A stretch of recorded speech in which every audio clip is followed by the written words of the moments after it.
Hello everyone, welcome to examination point. आज हम इस वीडियो में मगध के उत्कर्ष से क्वेश्चन डिस्कस करेंगे जो किसी न किसी रेलवे के एग्जाम में पूछा गया है। यदि किसी को इस लेक्चर का पीडीएफ चाहिए तो पीडीएफ के लिंक डिस्क्रिप्शन बॉक्स में डाल दिया गया है, वहां से जाकर डाउनलोड कर सकते हैं या फिर टेलीग्राम चैनल से भी पीडीएफ ले सकते हैं। टेलीग्राम चैनल के भी लिंक डिस्क्रिप्शन बॉक्स में डाल दिया गया है। ये तो इन्फॉर्मेशन की बात होगी। चलिए अब देखते हैं आज का पहला क्वेश्चन। बिंबिसार के समय में मगध की राजधानी कौन सी थी? राजगृह, नालंदा, तक्षशिला या फिर पाटलिपुत्र। तो इसका सही आंसर होगा ऑप्शन ए यानी कि राजगृह। राजगृह जो थी वो बिंबिसार के समय में मगध की पहली राजधानी बनी थी, या फिर हम बोल सकते हैं कि बिंबिसार ने ही राजगृह को मगध का पहला राजधानी बनाया था। क्वेश्चन नंबर 2, मगध का कौन सा शासक बुद्ध का समकालीन था? चंद्रगुप्त मौर्य, अजातशत्रु, बिंबिसार या फिर महापद्म नंद। तो इसका सही आंसर होगा ऑप्शन सी यानी कि बिंबिसार। बिंबिसार जो थे वो मगध में हर्यक वंश के संस्थापक थे, या हम ये भी बोल सकते हैं कि बिंबिसार मगध में हर्यक वंश के प्रथम शासक थे। ये बुद्ध के समकालीन थे और इसने बुद्ध के लिए बिलवन नामक विहार का निर्माण भी करवाया था। क्वेश्चन नंबर 3, पंचमार्क सिक्का कहाँ चलता था? वैदिक काल में, हड़प्पा काल में, मौर्य काल में या फिर उत्तर वैदिक काल में। तो इसका सही आंसर होगा ऑप्शन सी यानी कि मौर्य काल। पंचमार्क सिक्का मौर्य काल में चलता था। इसे पंचमार्क सिक्का इसलिए कहते थे क्योंकि इस सिक्के पर 5 डिफरेंट सिंबल होते थे। क्वेश्चन नंबर 4, सिक्कों के अध्ययन को यह कहते हैं आर्कियोलॉजी, हिस्टोरियोग्राफी, न्यूमिस्मैटिक्स या फिर एपिग्राफी। तो इसका सही आंसर होगा ऑप्शन सी न्यूमिस्मैटिक्स। तो याद रखेंगे सिक्कों के अध्ययन को क्या कहते हैं? न्यूमिस्मैटिक्स। क्वेश्चन नंबर 5, शिशुनाग ने अपनी राजधानी कहाँ बनाई थी?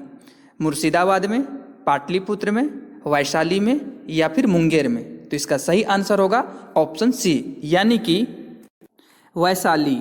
शिशुनाग ने वैशाली को अपना राजधानी बनाया था, लेकिन कालाशोक जो था शिशुनाग का बेटा यानी कि शिशुनाग का पुत्र बोल सकते हैं, उन्होंने वैशाली को बदलकर पाटलिपुत्र को राजधानी बनाया था।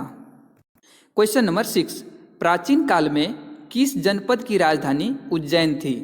अवंती, कौशल, कौशाम्बी या फिर राजगीर। तो इसका सही आंसर होगा ऑप्शन ए यानी कि अवंती।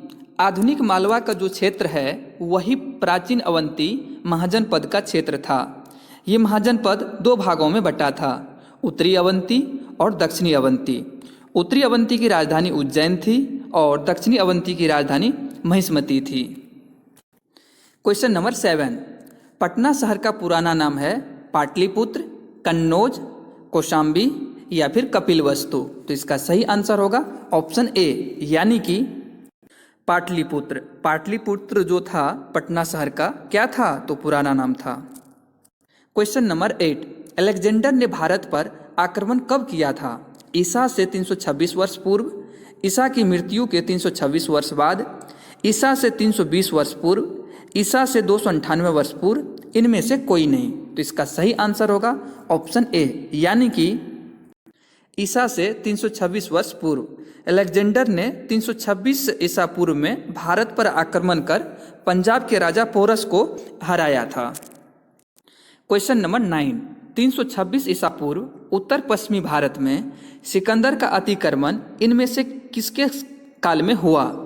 अजातशत्रु, नंदवंश, चंद्रगुप्त मौर्य या फिर शिशुनाग। तो इसका सही आंसर होगा ऑप्शन बी यानी कि नंदवंश।